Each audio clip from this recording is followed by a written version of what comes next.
Hello, everyone. Ladislas Maurice from thewanderinginvestor.com. So today I'm very happy to have Lobo on the show, who is the independent speculator and who specializes in mining stocks. Lobo, how are you? Doing great, Ladislas. Good to see you again, my friend. I'm pretty sure you're doing great, seeing that gold is at around 2040 today. So is this the breakout that we've been waiting for 3 years now? Well, you know me that I'm both neither the one who promises doom forever or this is it, it's going to the moon, right? It's so well, I just don't like being wrong, frankly. And it's so easy to be wrong making these bold clickbait headline pronouncements. But I do think this is quite significant. I just posted a chart to my Twitter as well as in last weekend's newsletter showing the difference between the gold peak, so-called, last time and this time. I think this is very significant. We don't have to beat it to death, but just, I think there's an important part of this. There's a lot of sentiment out there, or thought, if you want to call it thought. I don't call it analysis, that it looks like last time. There's this peak in 2010, 11, and then gold crashed after 2012. And therefore, there's this peak now. People just don't believe it. They don't think it's going to last. They think it's a peak, right? And for a while, it was tracking sort of like the graph looked like last time, and that backed this point of view up. But now you can look at it, and the lines have really quite diverged. The peak last time rolled over well before now. We're clearly following a different path now.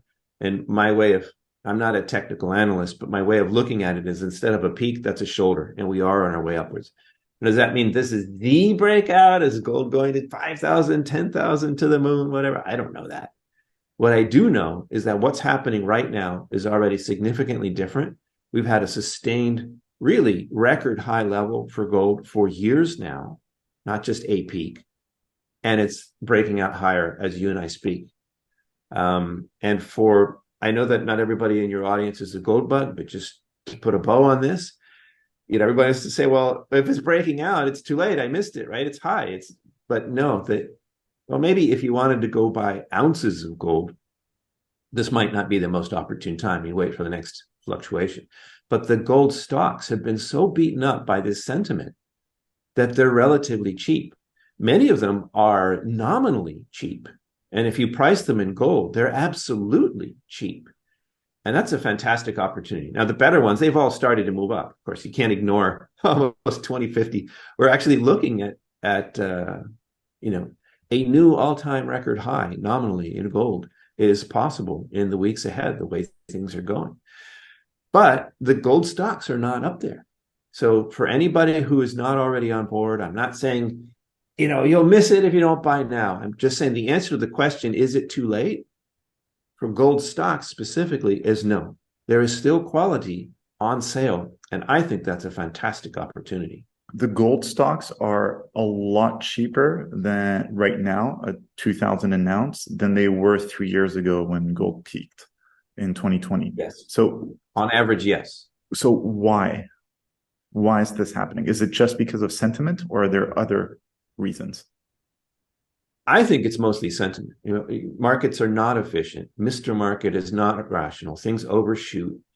And I think there has been an expectation, maybe not amongst, diehard gold bugs who see all the money printing, or Austrian economics types who see that, inflation is always and everywhere a monetary phenomenon, and they expect the other shoe to drop. But that's not the mainstream. Most of your comics traders, they don't think that way. And the pattern of last time is, recency bias, I think, is very, very powerful there. There are arguments that, inflation has caught up with the miners and their costs are high, fuel is higher, everything is higher. It costs more to build a mine. A lot of them are missing their budgets building mines, just huge cost blowouts. That's a very rational point of view. And maybe for some of the institutional investors that actually do the math on how profitable is this company, that kind of analysis would hold back the gold stocks. But my experience is, I only have, going on 20 years of it here, is that never really holds Mr. Market back. When a flavor of the day hits, people don't give a shit about that. Pardon my French. But it's got gold in the name and it'll run, or whatever. It's lithium, it's got lithium in the name, it'll run. It doesn't matter if that lithium is so low grade, it'll never be mined ever, ever. The stock will still run with great promotion when everybody wants lithium. I mean, just, .com, right?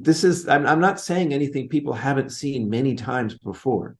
So I would say, though, that there is an argument to pay attention to quality. I'm not saying everybody should go out and throw darts at the board. Anything with a golden name will run. Well, I mean, it might. If gold hits a new all-time high, the rising tide may lift all ships momentarily.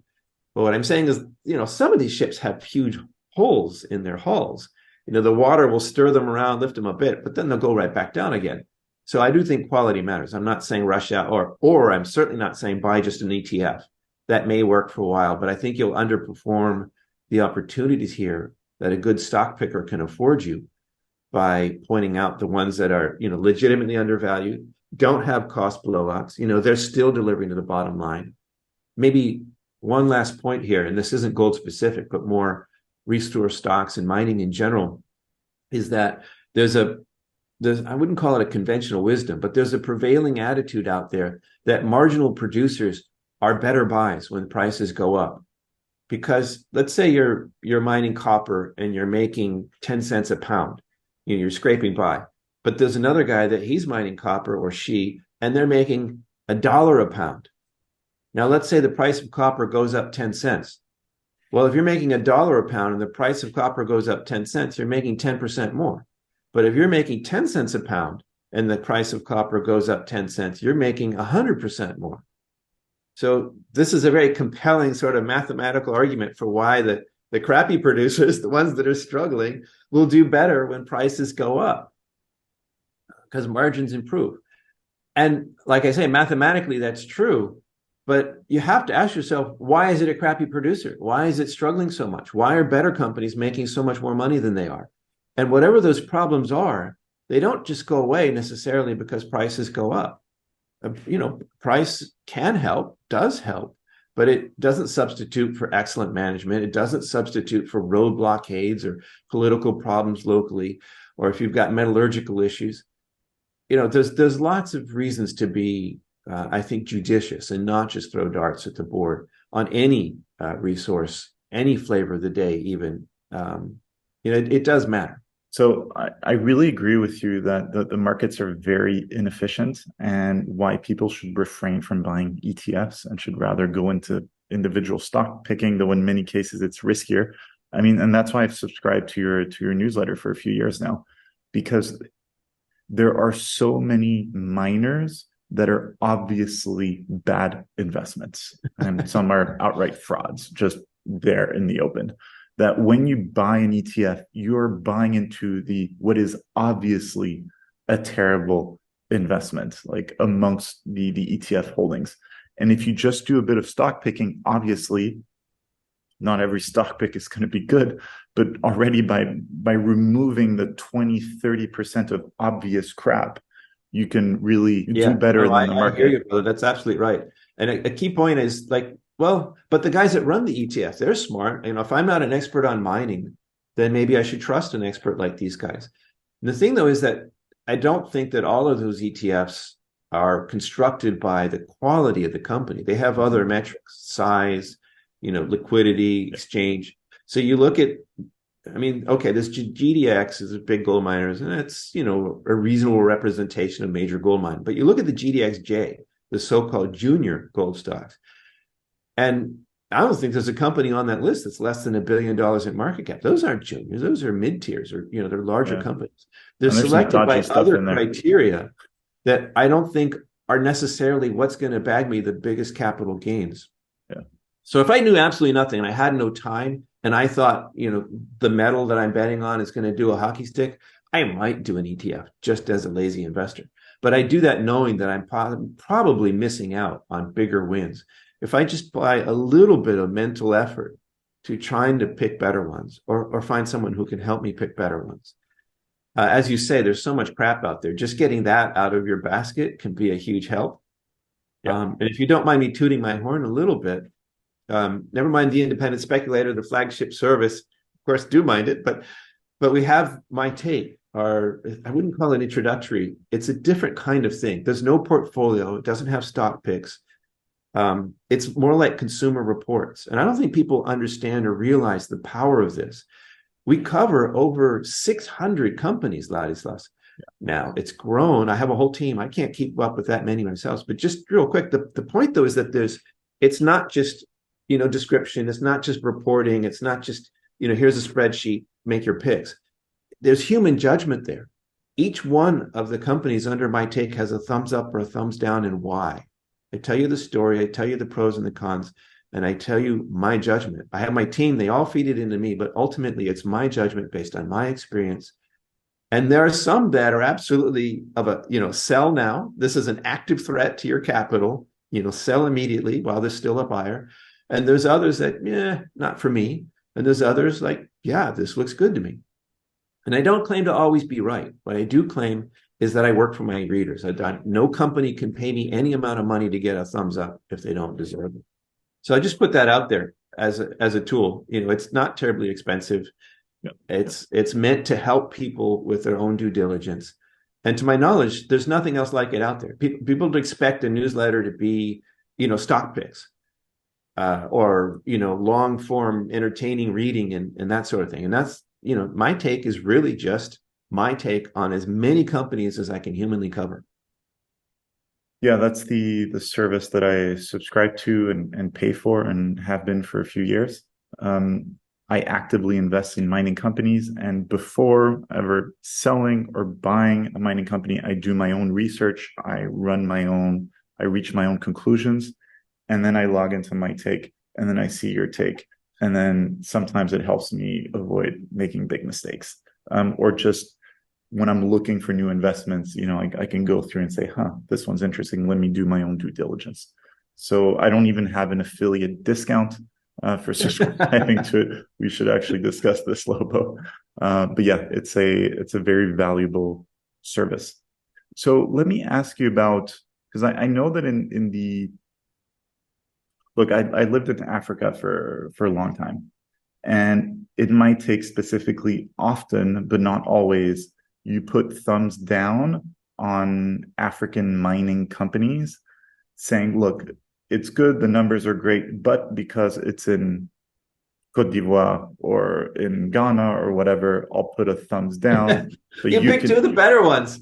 you can invest if you're inclined to get Cote d'Ivoire risk, for example. So are you going to change this view of looking at things? Because increasingly, the way I look at the world, I feel that investing in Canada is a lot riskier than investing in many African jurisdictions. I get the question.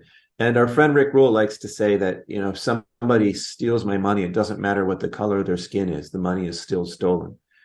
And whether they do it, politely through Revenue Canada or something, or impolitely, it doesn't matter. And, logically that's true, but if you're driving home from the mine at Red Lake in Ontario, you're really unlikely to be gunned down by a gang of militants bearing AK-47s, and you're very unlikely to catch Ebola. So I don't think that that's the same everywhere. Now, political risk is everywhere. There's First Nations. There's some small band of First Nations in Saskatchewan that at least the headlines make it read like they're claiming mineral rights over all critical minerals in all of Saskatchewan. It's a ridiculous claim, or at least a ridiculous headline. I suspect that they're actually only claiming it on their own lands, which are fairly small, but it's unclear in how the story was reported, and a lot of people got all excited about it. So I get that political risk is everywhere. As Doug Casey likes to say, you can run, but you can't hide.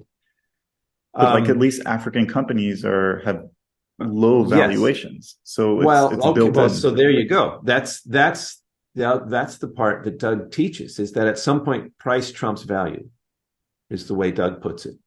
And so if you've got a similar, near service, 1,000,000 ounces oxide gold, heap leachable, and it's in Nevada versus Burkina Faso. Well, if it's in Burkina, I might buy it, but it'd have to be 10 cents on the dollar compared to the one in Nevada. If it's the same price as the one in Nevada, forget it. For Burkina, if it's 50 cents on the dollar compared to the one in Nevada, forget it. Burkina keeps having coup d'etats. So that's the other thing, is that I don't have a blanket policy against all Africa. And I absolutely encourage people to not think of Africa as a place. It's certainly not a country. There are many countries in Africa, and they're quite different. And that's why I was laughing when you gave your examples, because Ghana is one of the best countries in Africa. Not only is it strongly pro-mining, where you can get permitted there, and Western companies have been able to permit mines and build them there, and they're doing it now. Hasn't had a coup d'etat since I can't remember when. And it's got fairly decent, by African standards, rule of law. So, in fact, I think the last gold stocks that I owned in Africa were Ghana-based. So I like Ghana quite a bit. Côte d'Ivoire is close until the debacle with Laurent Gbagbo refusing to concede the election and having to be ousted, and the turmoil in Côte d'Ivoire over that. That was another poster child of stable Africa. And the Gbagbo thing really kind of alarmed me, because that was, again, it was supposed to be stable, and it turned out not to be so stable. But he's gone, and since then, they really haven't had anything like that. And they're pro-mining. You can work there. It's a little bit closer, though, to some of the epicenters of Ebola. So I keep that in mind, too. It comes and goes. But there are some, like Burkina is in Mali right now with the coup d'etat. I mean, Mali, how many coup d'etats they have last year? Any place like that's that volatile, no fly zone for me. I don't care how good the project is. If they shoot your employees working there, the stock is going to take a big hit, and you won't recover. So forget it. Too much risk. Farther south, Namibia and the uranium mining down there. When have you heard about Namibia in the news? Probably almost never. That's Namibia, a good thing. When you don't hear about an African country in the news, that's usually a very good thing. So, I'm selective about Africa. And, my problem with the uranium plays in Namibia is just that they're low grade. If I can buy super high grade Athabasca plays still on sale because people still hate uranium, why do I even need to bother with something so marginal? If all the Athabasca plays were ridiculously expensive, a few of them are, but not all of them. If I couldn't get the super high grade still on sale, then, I would go down the food chain. But I'm still able to get high grade uranium on sale. So I just don't see any point in going there. Sorry, long story short, there's objectively less political risk in Namibia than in Canada. And Namibia, eventually, the exit strategy is a Chinese takeover. Because where else are they going to get their uranium? Kazakhstan, Uzbekistan, and then that's it.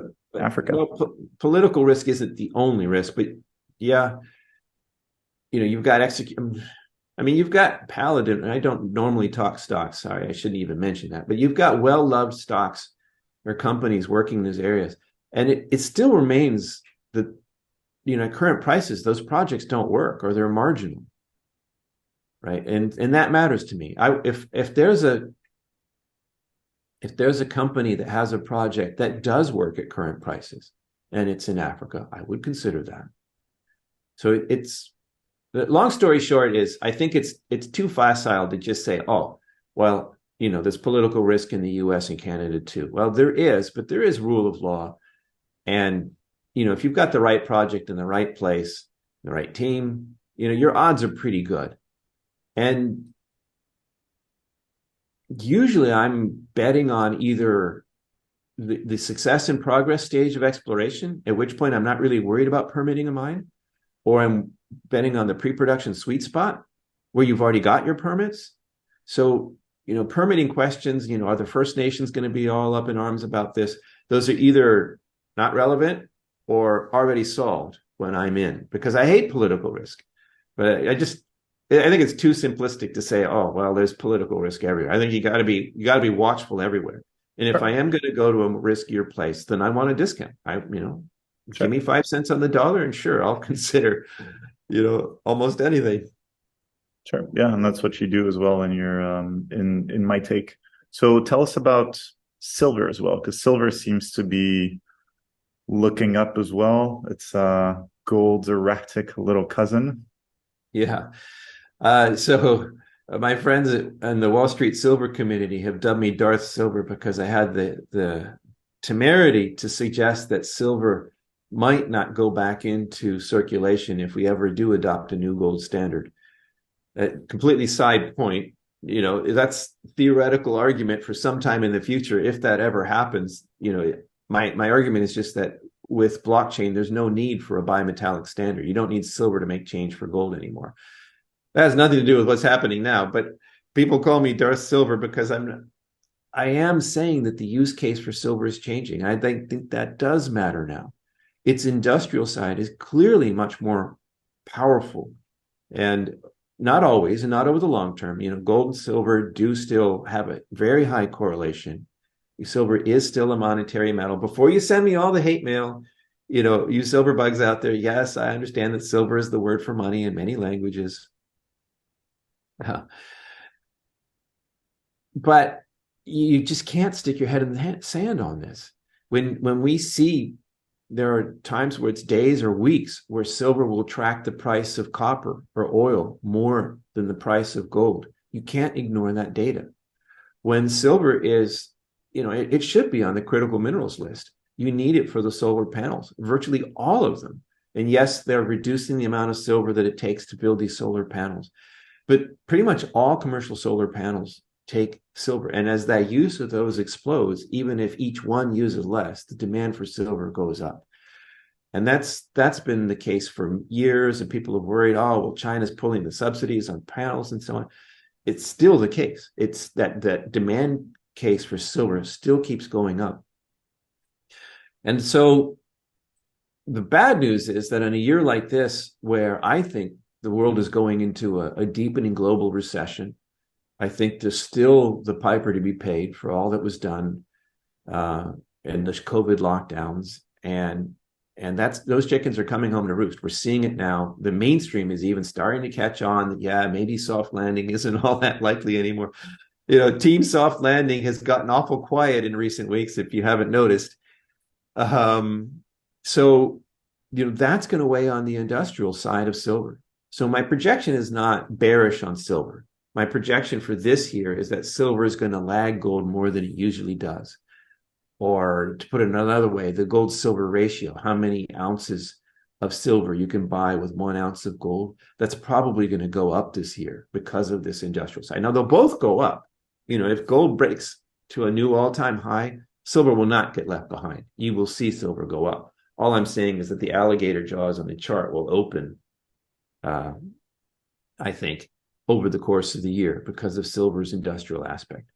Now, the bright side, though, is that if silver's industrial side actually crimps supply, if the world goes into recession and the miners pull back their horns, most silver is produced as a byproduct of base metal mines, particularly copper and lead and zinc. So if the prices of those go down and the miners pull back, then the lion's share of the silver supply, new silver supply coming onto the market, drops dramatically. If that happens at a time where monetary metals demand goes up, safe haven demand, people are afraid. They want to buy gold and silver because it's physical savings. If those things happen at the same time, then that's the real silver squeeze. Never mind, a Reddit silver squeeze. That's the real world silver squeeze that has historically caused silver to just go ballistic and more than catch up with gold in the past. I'm not promising that will happen this year. I'm saying that the stage is being set for that kind of outcome. And as a speculator, right, that's very interesting to me. Finding quality silver plays right now is a top priority for me. Cool. Very interesting. Lobo, thank you. So if people are wondering what I'm doing with my own portfolio right now, I already have a number of silver and gold positions, both in physical and as well in mining companies. I'm not buying more, but I'm not selling at this point. Especially my physical gold, I'll hold on to it. I don't buy physical gold as a speculation. I buy it as a saving. Silver, I'll probably sell at some point. And then my mining companies, I will sell. I view mining companies as a speculation, not as an investment. So I will sell at some point, not now. I don't know when, but at some point in the future for sure. Great. And if you are interested, really, I recommend people sign up to Lobo's newsletter. There's my affiliate link below. It's entirely free. You can upgrade to other tiers, etc., which I have, but you can sign up to the free newsletter as well. You send a weekly email with a full analysis. It's very helpful, very insightful. So yeah, affiliate link below. Lobo, thank you so much for your time. I really appreciate it. Thank you, Ladislas. Good conversation. You can go to my website, thewanderinginvestor.com, and sign up to the private list. It's entirely free.